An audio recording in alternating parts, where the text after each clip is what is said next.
the FBI was more deeply involved in that highly publicized. We have the international and interstate capabilities to do investigations. Das Geheimnis um Michael Jacksons Nachlass besteht schon seit Jahren. Aber die Entdeckungen des FBI auf der Neverland Ranch sind erst kürzlich ans Licht gekommen. Und was sie gefunden haben, wirft erneut ernste Fragen auf. Von versteckten Akten bis hin zu geheimen Kammern. Dies sind verifizierte Beweise, nicht nur Mutmaßungen. Wenn Sie der Meinung sind, dass die Welt jetzt alles weiß, was sie über Michael Jackson wissen muss, hinterlassen Sie einen Kommentar mit der Punktzahl 1. Wenn Sie der Meinung sind, dass die Wahrheit noch nicht vollständig ans Licht gekommen ist, hinterlassen Sie einen Kommentar mit der Punktzahl 0. Untersuchen wir nun, was das FBI tatsächlich herausgefunden hat und warum es weiterhin die Aufmerksamkeit der Medien auf sich zieht. Ein Haus der zwei Welten. Als die Bundesbeamten auf der Neverland Ranch ankamen, befanden sie sich nicht nur auf einem Privatgrundstück, sondern sie betraten auch ein ganz anderes Universum, in dem die Zeit stillzustehen schien und die Grenze zwischen Realität und Fiktion verschwamm. Dieses einzigartige Anwesen erstreckt sich über etwa 2700 Hektar und ist von Wiesen, Kiefern und verschiedenen Unterhaltungsbereichen umgeben, wie aus freigegebenen FBI-Dokumenten hervorgeht. Aus der Ferne sieht Neverland wie ein gehobener Freizeitpark aus. Aus der Nähe betrachtet scheint es eine physische Darstellung von Michael Jacksons Fantasie zu sein. Extravagant, obszön und beunruhigend. Die für berühmte Häuser typische kunstvolle Ausstattung fanden die Ermittler nicht vor. Stattdessen entdeckten sie Zimmer mit Cartoon-Wandbildern an den Wänden, Schlafzimmer mit strategisch platzierten Teddybären, Superhelden-Nachtlichter und Vitrinen voller Lego-Bausätze und Modelleisenbahnen. Ein Mini-Theater mit kindgerechten Sitzen, Getränke- und Süßigkeiten-Spendern und sogar Etagenbetten für Übernachtungen wurden von ehemaligen Mitarbeitern detailliert beschrieben. Das Müsli-Sortiment in der Küche bestand aus Lucky Charms, Schokostreuseln und Zuckergussflocken. Bei einem Mann, der weit über 40 ist, wirkten diese zarten Berührungen seltsam unpassend. Laut einer internen Untersuchung des FBI wurde dieses Haus zum Verstecken und nicht zum Bewohnen gebaut. Der Drang, der Realität zu entfliehen, ist in jeder Hinsicht offensichtlich. Es ist eher ein greifbares Abbild eines psychologischen Zustands als ein Haus. Bestimmten Agenten zufolge, die sich auf die Untersuchung von Sekten und extremen Gruppen spezialisiert haben, ist Neverland wie ein hochgradig angepasstes Glaubensuniversum, in dem Objekte aufhören, Objekte zu sein und stattdessen zu Symbolen einer Idee werden. In seinen eigenen Worten, Neverland ist nicht nur der Ort, an dem ich lebe. Es ist der Ort, an dem ich selbst sein kann. Die entscheidende Frage bleibt jedoch, wer ist dieses Ich? Der Psychologe Dr. Jeffrey Manson, der mit dem FBI bei dieser Untersuchung zusammengearbeitet hat, beschreibt Neverland als einen Ort, an dem man sich selbst sein kann. Jeffrey Manson charakterisierte Neverland als eine Manifestation eines unterdrückten emotionalen Traumas. Wenn jemandem die Kindheit gestohlen wird, tut er alles, was in seiner Macht steht, um sie zurückzubekommen. Während einige sich der Kunst oder den Erinnerungen zuwenden, entschied sich Michael, ein ganzes Universum zu erschaffen. Neverland diente als kreativer Schauplatz und war gleichzeitig ein Ort, den er sein Zuhause nannte. Die Ranch mit Achterbahnen, Fahrgeschäften und einem Zoo mit Elefanten, Giraffen, Affen und sogar einem Tiger wurde von Michael Jackson zwischen 1988 und Anfang der 2000 Jahre für rund 35 Millionen Dollar gekauft und ausgebaut. In einem Interview mit Oprah Winfrey nannte er es mein eigenes Disneyland. Aber diese Art von Fantasie warf Fragen auf. War es harmlos oder ein Zeichen von etwas Unheilvollem? Wenn ein erwachsener Mann wie ein Kind leben wollte. Vorurteile haben die Öffentlichkeit auch darauf konditioniert, die Verspieltheit von Neverland mit einem ahnungsvollen Ton zu betrachten. Medienorganisationen durchforsteten alle Fotos und historischen Videos, die in dem Haus aufgenommen wurden, und entdeckten einen geheimen Tunnel, ein Etagenbett, einen versteckten Eingang, einen Hinweis auf kriminelle Aktivitäten und ein Peter-Pan-Gemälde, das für die unendliche Jugend stand. Obwohl diese Vermutungen unbegründet waren, schürten sie das Misstrauen. Die FBI-Beamten fanden schließlich keine medienwirksamen Enthüllungen. Sie haben einen psychologischen Entwurf gefunden. Ein Haus, das gebaut wurde, um ein lebenslanges, unbefriedigtes Bedürfnis zu befriedigen, vollständig und uneingeschränkt als Kind zu leben. Vielleicht ist das noch beunruhigender als jedes Verbrechen. was das FBI beobachtet hat, Frozen Memories. Ein auffälliges Merkmal des freigegebenen 300-seitigen FBI-Berichts über die Durchsuchung in Neverland war, dass er keine Beweise für kriminelle Aktivitäten oder Verbrechen enthielt. Vielmehr sind die Seiten gefüllt mit dissoziativer Psychologie, einzigartigen Universen, nachgespielten Kindheiten, erinnerungsschützenden Räumen und schmerzhaft humanistischer Sprache. Dies macht deutlich, dass Neverland keine strafrechtlich verfolgbaren Verbrechen zur Folge hatte, sondern eine komplexere und beunruhigende Geschichte, die schwer zu beschreiben ist. Die Einrichtung jedes Zimmers im Haupthaus wird in einem Abschnitt der Seite akribisch dokumentiert. Die typischen Annehmlichkeiten für Erwachsene wie Aktenschränke, Laptops und Fitnessgeräte fehlten in Michaels Schlafzimmer. Sie wurden durch ein Kinderbuchregal, gerahmte Disney-Kunstwerke, Model-Eisenbahnen, eine Sammlung alter Barbie-Puppen und Regale mit ferngesteuerten Autos ersetzt. Eine Sammlung nagelneuer japanischer und britischer Schuluniformen hing wie Museumsstücke am anderen Ende des Raumes. Die Agenten zeichneten alles auf, um die Gründe für diese Entscheidungen nachvollziehen zu können, nicht um rechtliche Probleme zu verursachen.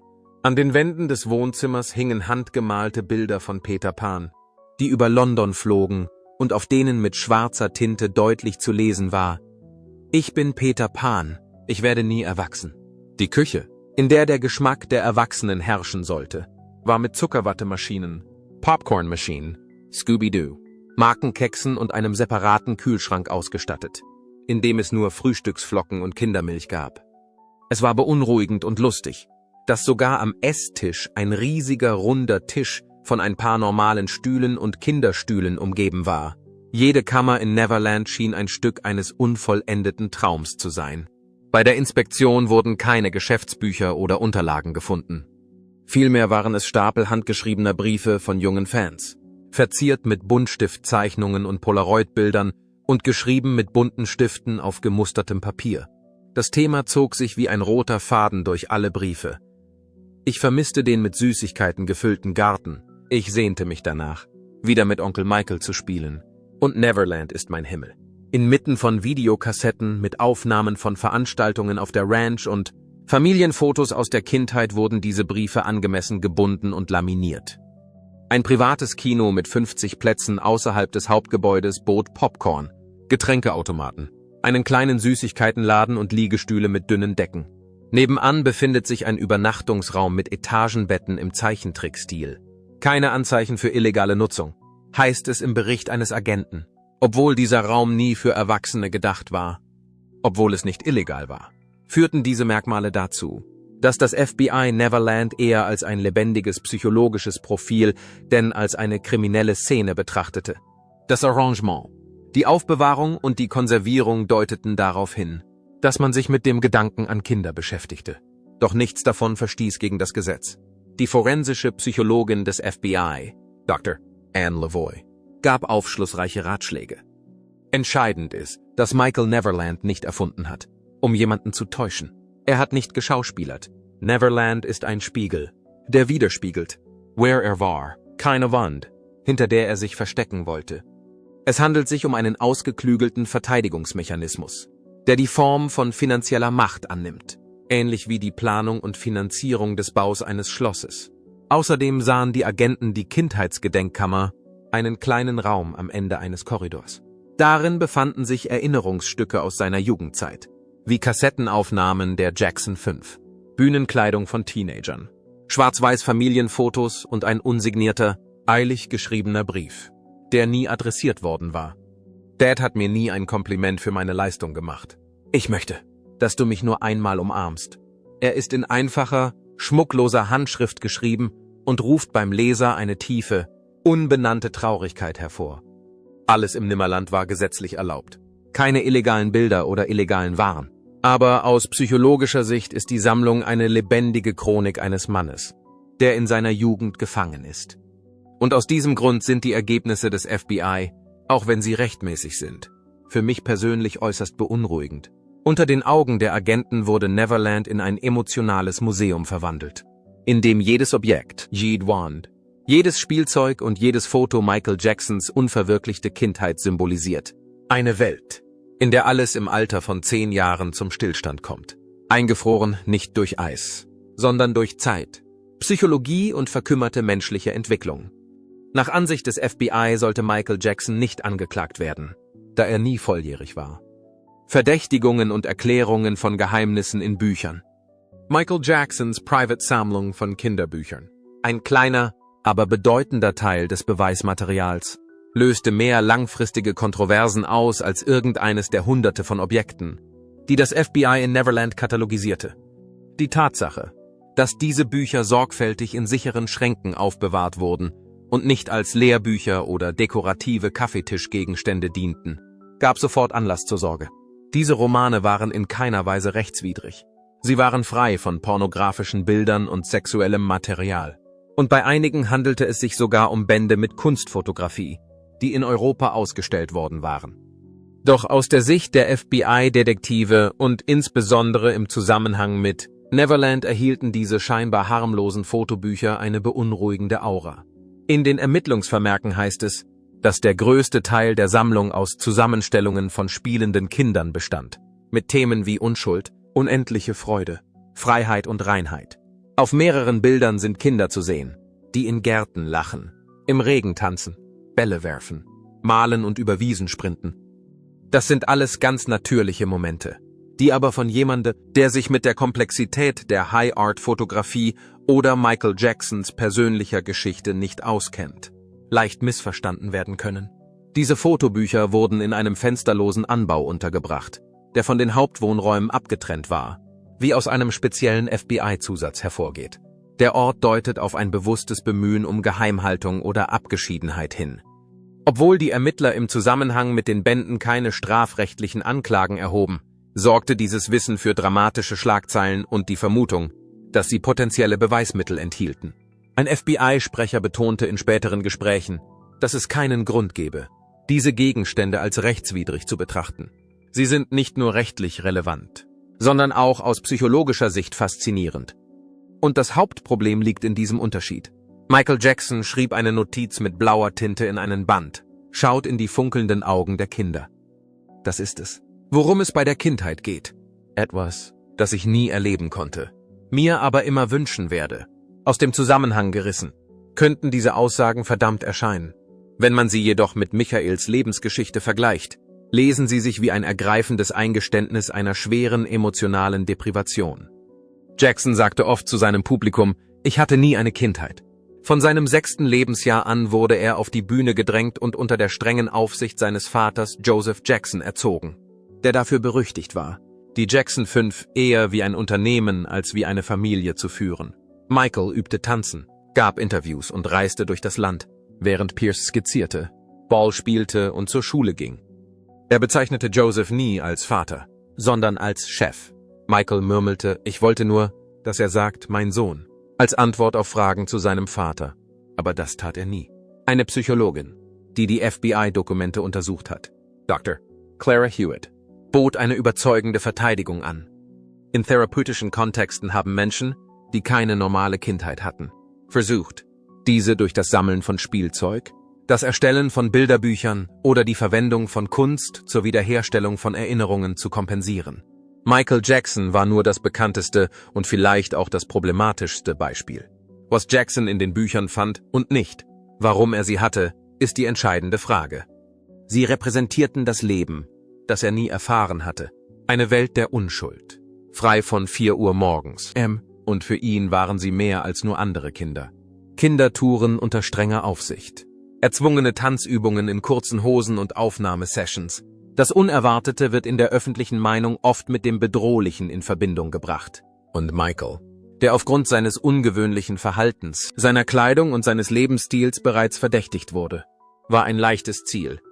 Jede harmlose Handlung kann als böse angesehen werden, wenn sie über Forderungen vermittelt wird. Die Schlagzeilen in den Zeitungen schrien, FBI findet verdächtige Kinderbücher in Jacksons Haus, als die Nachricht von der Fotobuchkasse bekannt wurde, und vernachlässigten die entscheidende Tatsache, dass nichts Illegales gefunden wurde. Michael Jackson wurde wieder einmal von der kollektiven Vorstellungskraft der Öffentlichkeit verurteilt und nicht von einem Gericht in einer Kultur, in der sich Nachrichten schneller verbreiten als die Wahrheit. Dennoch wussten viele Menschen nicht, dass Michael Jackson 3 Kinder hatte. Er sagte, ich möchte meinen Kindern die Kindheit geben, die ich nie hatte. Bücher, Cartoons und Kinderaugen lehrten mich mehr über die Kindheit als meine eigenen Erinnerungen. Schließlich waren diese privat gehaltenen Bücher ein emotionaler Versuch, die verlorene Jugend zurückzugewinnen und kein Beweis für illegale Aktivitäten. Es wurde keine Anklage erhoben, keine Strafverfolgung eingeleitet und das FBI kam zu dem Schluss, dass kein illegales Verhalten vorlag. Sie taten jedoch etwas noch nie Dagewesenes. Sie erkannten Michael Jackson als einen verletzten Mann an, der auf die reinste Art und Weise Rehabilitation sucht und nicht als Megastar. Nimmerland dient als Seelenspiegel. Peter Pan, das Kind, das nie erwachsen wird, ist vielleicht die treffendste Darstellung von Michael Jacksons Privatleben. Mehr als eine bloße Anspielung in Interviews, Skizzen, Bühnenrequisiten und gekritzelten Notizen, war Peter Pan Michaels zweite Identität, die untrennbar mit seiner mentalen und kreativen Welt verwoben war. Es war kein Zufall, dass Nimmerland nach Peter Pans verwunschenem Paradies benannt wurde. Es war die reale Verkörperung des Fantasiereichs. Nimmerland kann kaum mit einem typischen Erwachsenenwohnsitz verwechselt werden. Es gab keine Reihen von Luxusautos, keine kubanischen Zigarren, keine teuren Getränke, keine moderne Kunst. An ihre Stelle traten märchenhafte Häuschen, eine Wasserrutsche in Form eines Delfins, ein privater Zoo, eine Miniaturachterbahn und ein Holzpferdekarussell. Alle Elemente sollten eher die Freude der Kindheit hervorrufen als Pracht vermitteln. Ein Modellbahnhof mit einer Miniaturlokomotive, die durch das Gelände fuhr, befand sich im Zentrum des Anwesens und war so gestaltet, dass er alte Disney-Linien nachahmte. Es hatte keinen anderen Zweck, als ein Gefühl von Abenteuer zu vermitteln. Die umliegenden Wände waren mit Wandbildern von Peter Pan und seinen märchenhaften Gefährten bemalt, von denen eines in fetten Buchstaben geschrieben stand: Das Leben wird ein großes Abenteuer sein. Michaels eigenes Leben und seine Flucht fanden in den Kommentaren von Peter Pan ein schwaches Echo. Der renommierte Verhaltenspsychologe Dr. Stephen Krantz nahm dies zur Kenntnis. Neverland war für Michael Jackson mehr als nur ein Mittel, um der Einsamkeit des Ruhms und der Paparazzi zu entfliehen. Es war ein Mittel, um eine unterbrochene Phase der psychologischen Entwicklung wieder aufzunehmen. Die langfristige Anwendung eines Abwehrmechanismus führt dazu, dass er seine Schutzfunktion verliert und sich in ein emotionales Gefängnis verwandelt. Ein Element, das das FBI akribisch dokumentierte, aber gelegentlich übersehen wurde, war das Ausstellen von Fotos der Familie Jackson neben Bildern fremder Kinder, nicht aus ästhetischen Gründen, sondern um den Anschein einer Adoptivfamilie zu erwecken. In einer ruhigen Abteilung der Hausbibliothek fanden die Agenten einen Erinnerungsraum mit Michaels frühen Fotografien, Videoaufnahmen seiner Jackson-5-Auftritte und alten Zeichentrickfilmen wie Pinocchio, Dumbo und Bambi, die alle unter der Überschrift Rückkehr in die Kindheit kategorisiert waren. Über die reine Nostalgie hinaus war Michaels Interesse an der Kindheit ein Versuch, sich neu zu erfinden, nachdem er die Kontrolle über seine Jugend verloren hatte. Da ihm eine normale Ausbildung, Freundschaften mit Gleichaltrigen und die Liebe seiner Eltern verwehrt blieben, griff er zu einem drastischen Mittel, anstatt zu versuchen, die Kindheit, die er nie hatte, neu zu erschaffen, rekonstruierte er sie, erlebte sie erneut und lud andere ein, sich ihm anzuschließen. Deshalb brachte er sowohl berühmte als auch unbekannte Kinder nach Neverland. Er wollte echte Spielkameraden, frei von der Verehrung durch Prominente oder der Kontrolle durch andere. Einfach Freunde für Achterbahnen, Wasserballonschlachten, nächtliche Filme und Eiscreme. Es war weder ein Werbegag noch ein Akt reiner Wohltätigkeit. Wie er sagte, war ich zur Hälfte eines 6-monatigen Trips fertig, als ich 10 war. Meinen ersten Hit hatte ich mit 13 Jahren. Ich wusste nichts über Weihnachten, Geburtstage oder wie es ist, in einem Zimmer voller Freunde zu schlafen. Auf meine Art und Weise lebe ich einfach so spät. Neverland hat keine Gesetze gebrochen, aber in einer Umgebung, in der Handlungen nach den üblichen Standards bewertet werden, führte ihre krasse Abweichung zu Missverständnissen und Misstrauen. Es war ein Zufluchtsort für die Seele, an dem Erwachsene sich wie Kinder benehmen konnten, ohne Konsequenzen befürchten zu müssen. Und nicht etwa geheime Räume, geheime Sicherheitssysteme oder Überwachungsgeräte, die von FBI-Agenten entdeckt wurden. Jeder Ort ist gut gepflegt, jeder Bereich ist thematisch gestaltet und jedes Spielzeug ist mit Bedacht platziert, nicht um andere zu beeindrucken, sondern um ein verwundetes Herz zu trösten. Als die Agenten Nimmerland verließen, hatten sie nicht nur ihre Ermittlungen abgeschlossen, sondern auch die Idee mitgenommen, dass sie etwas gesehen hatten, das über konkrete Beweise hinausging. Vielmehr fanden sie im Alter von 10 Jahren einen Kosmos, der von einer Seele geschaffen wurde, die in der Zeit gefangen ist und ewig währt. Das FBI glaubte, dass Michael Jackson ein Mann war, der nie ganz erwachsen geworden war und kein Krimineller, der bestraft werden sollte. Von den zahlreichen namenlosen Kindern, die in Neverland gezeigt wurden, bis hin zu den berühmten Kindern wie Macaulay und Kieran Culkin, hat nichts an Michael Jackson so viel zeitgenössische Skepsis hervorgerufen wie seine enge Beziehung zu Kindern. In der modernen Welt, in der jede Intimität mit Kindern eine Reihe von Sicherheitsregeln und kulturellen Normen überwinden muss, wird diese Art von Verhalten gewöhnlich als abnormal, seltsam und sogar unangenehm empfunden. Diejenigen, die Zeit in Neverland verbrachten, machten jedoch eine völlig andere Erfahrung. Nach jahrelanger Kritik haben sich einige von Jacksons Kindheitsfreunden, die jetzt erwachsen sind, gemeldet, um ihn zu verteidigen. Zu ihnen gehört Macaulay Culkin, der Star aus Home Alone, der sich auch von der harschen Kritik der Medien nicht beirren lässt. Er hat nie etwas Seltsames mit mir gemacht. Wir waren Freunde, sagte Culkin in einem Interview mit Esquire im Jahr 2020. Nichts anderes existiert, nicht weniger. Er hat seine Geschichte trotz jahrzehntelanger intensiver Nachforschungen nie geändert oder geleugnet. Es gibt keine Anzeichen für ein Zögern oder Ungereimtheiten. Seine Aussage ist die unumstößliche Wahrheit, die er seit über 20 Jahren aufrechterhält. Der Schauspieler Kieran Culkin, sein jüngerer Bruder, der ebenfalls Neverland besucht hat, sprach leise mit The Guardian. Da es jemanden verletzen wird, möchte ich nicht viel sagen. Außerdem will ich es nicht tun. Sein Eingeständnis, dass seine eigenen Erfahrungen mit Neverland nicht die düstere Geschichte waren, die die Öffentlichkeit erwartet hatte, ist knapp, aber eindringlich. Es enthält weder ein Dementi noch eine Anschuldigung. In den FBI-Dokumenten gibt es keine Beweise für Kindesmissbrauch. Selbst nach 2 gründlichen Untersuchungen, über 70 Zeugenbefragungen und vielen Hausdurchsuchungen. Nach dem Gesetz wurden keine Verbrechen festgestellt. Aber die sensationslüsterne Gesellschaft mit ihrem starken moralischen Kompass und ihrer lebhaften Fantasie lässt nicht locker. Das Grundproblem besteht darin, dass es in der heutigen Gesellschaft für Erwachsene unüblich ist, enge Beziehungen zu Kindern aufzubauen. In der Öffentlichkeit wird jedoch oft übersehen, dass Michael Jackson kein typischer Erwachsener war. Er hatte keine Gleichaltrigen, keine Erziehung und keine konventionellen Freundschaften. Er wusste einfach nicht, wie man als Erwachsener Beziehungen aufbaut oder pflegt.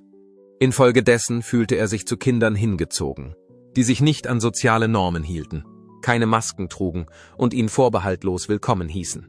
Trotz Michaels kontroverser Aussage aus dem Jahr 2003, dass ich mit vielen Kindern das Bett geteilt habe, ist nie etwas passiert. Wir haben uns unterhalten, Popcorn gegessen und Filme gesehen.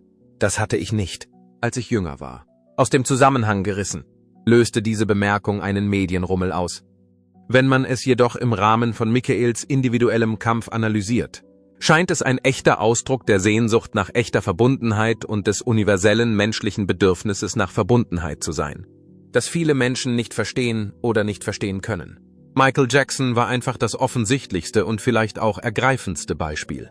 Laut der Sozialpsychologin Dr. Rachel Monroe, in der klinischen Praxis sehen wir, wie Erwachsene, die ihre normale soziale Entwicklung in der Kindheit verloren haben, versuchen, diese durch das Sammeln von Spielzeug, Fotobüchern oder das Auffrischen von Erinnerungen durch Kunst wiederherzustellen. Da er jedoch ständig überwacht wurde, wurde jede gutartige Bewegung falsch interpretiert. Viele Leute fragen sich, warum er keine Beziehungen zu Erwachsenen gesucht hat. Die Antwort liegt in Michaels persönlicher Geschichte, in der alle Erwachsenen in seinem Leben, Eltern, Manager, Plattenfirmen und die Medien versuchten, ihn zu manipulieren, auszunutzen oder zu betrügen. Kinder hingegen wollten nur spielen und hatten keine Ansprüche. Sie kümmerten sich nicht um seinen Bekanntheitsgrad oder die Anzahl der Preise, die er gewonnen hatte. Alles, was sie wollten, war, sie selbst zu sein. Und das war das Geschenk, das Michael am meisten wollte. Das FBI behält den Überblick über die Dinge. Alle Kinder, die in Neverland spielten, hatten nur glückliche Erinnerungen. Niemand zeigte Anzeichen von Schmerz oder Furcht. Diese ehemaligen Spielkameraden, die jetzt erwachsen sind, unterstützen Michael immer noch als Freund, weil sich ihre Erinnerungen an ihn im Laufe der Zeit nicht verändert haben, nicht aus Verpflichtung oder Dankbarkeit. Warum also haben die Menschen im Allgemeinen immer noch Zweifel? Weil die Realität im Fall von Michael Jackson dem gesunden Menschenverstand widerspricht. Nur Menschen, die wirklich in sein Universum eingetreten sind, können diese emotionale Realität wirklich begreifen. Außerdem ist dieses Maß an Vielfalt in der heutigen Kultur einfach unerträglich. Was die Gesellschaft wahrnimmt, steht im Gegensatz zu dem, was im Inneren ist. Zusätzlich zu den offiziellen Untersuchungen war Michael Jackson über 20 Jahre lang einem noch mächtigeren Tribunal ausgesetzt, dem Gericht der öffentlichen Meinung. Ein starkes Gefühl, ein Schimmer von Unsicherheit und vielleicht eine dramatische Schlagzeile sind alles, was die Öffentlichkeit braucht. Aber das Gesetz verlangt Beweise, Verfahren und Objektivität. Der eigentümlichste Aspekt von Jacksons Fall war nicht, dass das FBI keine illegalen Aktivitäten feststellte, sondern dass die Menschen immer noch das Gefühl hatten, dass etwas nicht stimmte, weil sie sein Leben nicht verstehen konnten. Neverland wurde eher zu einer seltsamen Festung, in der sich Monster verstecken, als zu einem Ort der Heilung. Als Jackson 2005 in Kalifornien wegen 14 Anklagen, von Kindesmissbrauch bis hin zu Freiheitsberaubung, vor Gericht stand, erreichte diese Dynamik ihren Zenit. Tausende von Reportern, Experten und Schaulustigen waren 4 Monate lang jeden Tag vor Ort. Er wurde schließlich in allen Anklagepunkten für nicht schuldig befunden. Nicht nur, weil die Beweise unzureichend waren, sondern auch, weil die Argumentation der Staatsanwaltschaft durch Fakten und Zeugenaussagen widerlegt wurde. Doch wie viele Menschen können sich noch an diese Entscheidung erinnern? Michael Jackson war schon immer umstritten. Im Gericht der öffentlichen Meinung ist ein Freispruch nicht gleichbedeutend mit einer Entlastung. Ein wichtiger Faktor bei Jacksons Wandel von einem geliebten Idol zu einer umstrittenen Figur waren die Medien. Der exzentrische Star, Popkönig oder Kinderschänder und Was ist in Neverland gehörten zu den Schlagzeilen auf den Titelseiten. Selbst wenn keine strafrechtlichen Beweise vorliegen, ist die Öffentlichkeit aufgrund der selektiven Darstellung und Sprache implizit schuldig. Nehmen Sie die Bibliothek des FBI mit Bilderbüchern für Kinder, die früher offiziell beworben wurden, völlig legal sind und keine illegalen Inhalte enthalten. Aber, wie die Boulevardpresse behauptet, findet das FBI grausame Kinderfotos in Jacksons Haus. Kontextlos, technisch korrekt und dazu bestimmt, Verdacht zu erregen. Die Spezialistin für soziale Medien, Dr. Lisa Kelm beobachtet, Michael Jackson, der jenseits der Normen lebte, wurde zu einer großen Zielscheibe für die Projektion von Angst, Unsicherheit und moralisierenden Urteilen in einer Zeit, in der die Menschen mehr daran interessiert sind, die Realität zu interpretieren, als sie zu suchen. Das konnte nicht einmal das FBI rückgängig machen. Nach ihren Erkenntnissen wurden keine Beweise für unrechtmäßiges Verhalten gefunden. Die Leute blieben jedoch bei ihrem Verdacht und brauchten nur ein beunruhigendes Detail, um ihn zu bestätigen.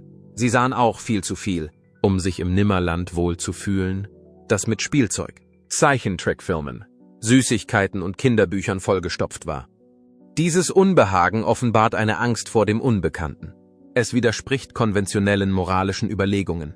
Wenn ein Erwachsener sich wie ein Kind verhält, sich mit Kindern anfreundet und eine altersneutrale Gesellschaft aufbaut, Mythen werden von denen gebildet, die nicht verstehen, verdächtigen oder erklären können. In Jacksons Fall wurden diese Geschichten durch die Fantasie des Volkes greifbar gemacht. Ob eine Person schuldig oder unschuldig, Engel oder Teufel ist, die heutige Gesellschaft sehnt sich nach Einfachheit. Doch Jackson blieb sowohl in seinem Leben als auch in seiner Musik im Grau. Er war daher das perfekte Ziel für die Verbreitung von Falschinformationen. Mit einem letzten Schreiben wird die FBI-Akte geschlossen. Es gibt keine Anzeichen für kriminelles Verhalten. Nichtsdestotrotz weisen die gefundenen Gegenstände auf einen einzigartigen psychologischen Zustand hin, eine Faszination für Kleinkinder, die ohne Kontext leicht missverstanden werden kann. Eine verantwortungsvolle Schlussfolgerung. Aber werden die Leser über diesen Punkt hinaus weiterlesen? Oder werden sie bei dem Wort Kinder in der Überschrift aufhören? Die Wahrheit ist selten genug in einer Gesellschaft, in der soziale Medien den Ruf schneller prägen als das Rechtssystem. Das deutlichste Beispiel dafür, dass eine Unschuldsvermutung keine Garantie dafür ist, dass einem geglaubt wird, ist die Geschichte von Michael Jackson. Im Laufe seiner Karriere verkaufte Michael Jackson über 400 Millionen Tonträger, trat vor Millionen von Menschen auf, gewann Hunderte von Preisen und schuf Werke, die zur Legende wurden. Aber was das FBI in jedem Zimmer, jedem Gegenstand und jedem Buch in seinem Haus fand, enthüllte, Was alle zu vergessen scheinen, Michael Jackson ist nie wirklich erwachsen geworden. Er hatte nie die Chance, in einem normalen Umfeld aufzuwachsen und sich natürlich zu entwickeln. Nicht, weil es ihm an sozialem Bewusstsein, Reife oder Wissen mangelte. Michael wurde viel zu früh berühmt. Als er 6 Jahre alt war, war er bereits Leadsänger der Jackson 5. Er trat vor Tausenden von Menschen auf, während sich die Kinder der Stadt mit Spielen vergnügten. Er lernte über Aufnahmestudios, Tourneepläne, Privatjets und Hotelprotokolle, während andere das Einmaleins lernten. Er übte die passenden Antworten auf Interviews, während sie sich offen unterhielten. Die Kindheit kam nie und hinterließ eine Leere, die nicht gefüllt werden kann. Michael entschied sich nicht für ein Penthouse in Manhattan, ein Haus in St.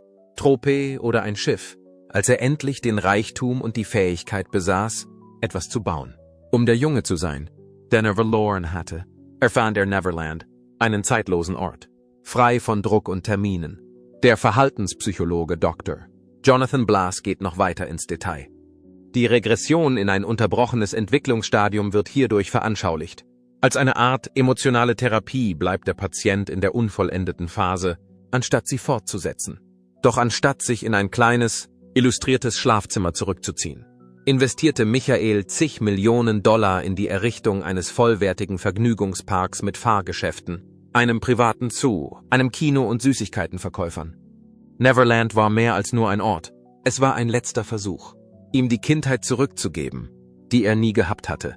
Aber die Gesellschaft wollte das nicht so sehen. Als sie seine Prominenz beobachteten, kamen sie zu dem Schluss, dass Trauer durch Reichtum und Macht ausgeschlossen wird. Sie glaubten, dass ein Mensch mit Millionen von Bewunderern niemals einsam sein kann. Sie kicherten, als Michael sagte, er sei als Kind nie auf eine Geburtstagsfeier gegangen. Sie nannten es einen Mitleidstrick, als er offenbarte, dass sein Vater ihn nie umarmt hatte. Die Kluft zwischen Michaels innerer Realität und der Außenwelt wurde unüberwindbar. Es war ein Schmerz, den kein noch so großer Ruhm lindern konnte.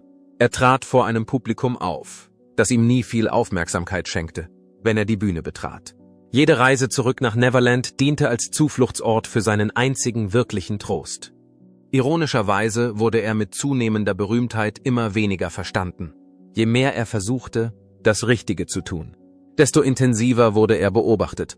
Je mehr er sich dem musikalischen Ruhm näherte, desto mehr wich er vom Alltagsleben ab.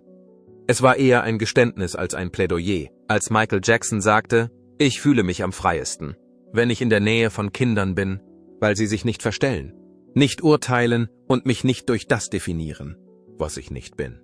Und eine Anklage gegen eine Gesellschaft, die ihm nie vertraut hat. Die Erkenntnisse des FBI führten nicht dazu, dass Michael eine Gefängnisstrafe erhielt. Er konnte jedoch nicht so leben, wie es ihm gefiel, weil die Öffentlichkeit diese Erkenntnisse interpretierte. Unter dem ständigen Druck von Anwälten, Leibwächtern, den Medien und den nicht enden wollenden Anschuldigungen verlor er sein Gefühl der Zugehörigkeit. Selbst sein Zufluchtsort Neverland wurde zu einer Belastung. Nach seinem Freispruch im Jahr 2005 stand Michael jahrelang nicht mehr im Blickpunkt der Öffentlichkeit. Um der Realität zu entgehen, verkaufte er Neverland, stellte seine karitativen Aktivitäten ein und nahm starke Schlaftabletten. Dann starb er plötzlich im Jahr 2009 im Alter von 50 Jahren, als die meisten Künstler eine Wiedergeburt erlebten, da sein Herz eine weitere Runde der Kritik nicht aushalten konnte. Michael Jacksons Tod war letztlich das Ergebnis einer Kultur, die nie aufhörte, ihn zu definieren, und nicht des Drogenkonsums. Seine Mythologie kostete ihn ein Leben in ständiger Bedrängnis, in dem man ihm nie vertraute, ihm nie erlaubte, erwachsen zu werden und ihm nie erlaubte, Verletzlichkeit zu zeigen. Das FBI kam nach Durchsicht hunderter Seiten von Dokumenten zu dem Schluss, dass es sich bei dem, was sie in Michael Jacksons Nachlass fanden, um die Überreste einer Seele handelte, die nie geheilt wurde, und nicht um den Beweis für ein Verbrechen. Es gab kein Verbrechen, aber ein Typ, der sich danach sehnte, ein typisches Kind zu sein, hatte mehrere Anzeichen eines Traumas. Es gab kein Böses in Neverland, nur eine Realität, die die Welt lange verdrängt hatte. Michael Jackson war weder ein Schurke noch eine allmächtige Legende. Trotz seiner Unvollkommenheit war er ein Mensch mit Hoffnungen und Schmerzen. Wir stellen Ihnen nun folgende Frage: Verändern diese Entdeckungen Ihre Wahrnehmung von Michael Jackson? Oder ist es immer noch möglich, die Kunst und den Menschen auseinanderzuhalten? Hinterlassen Sie Ihre Antwort im Kommentarbereich. Beide Standpunkte sind willkommen, gehört zu werden. Wenn Sie erstaunt waren oder Zweifel an dieser Erzählung hatten, dann gefällt Ihnen dieses Video, abonnieren Sie es, um mehr über das Vermächtnis von Prominenten zu erfahren, und klicken Sie auf das Glockensymbol, damit Sie die nächsten Beiträge nicht verpassen. Ich danke Ihnen für Ihre Einsicht und denken Sie daran, dass die Wahrheit auch nach Jahren ans Licht kommen kann,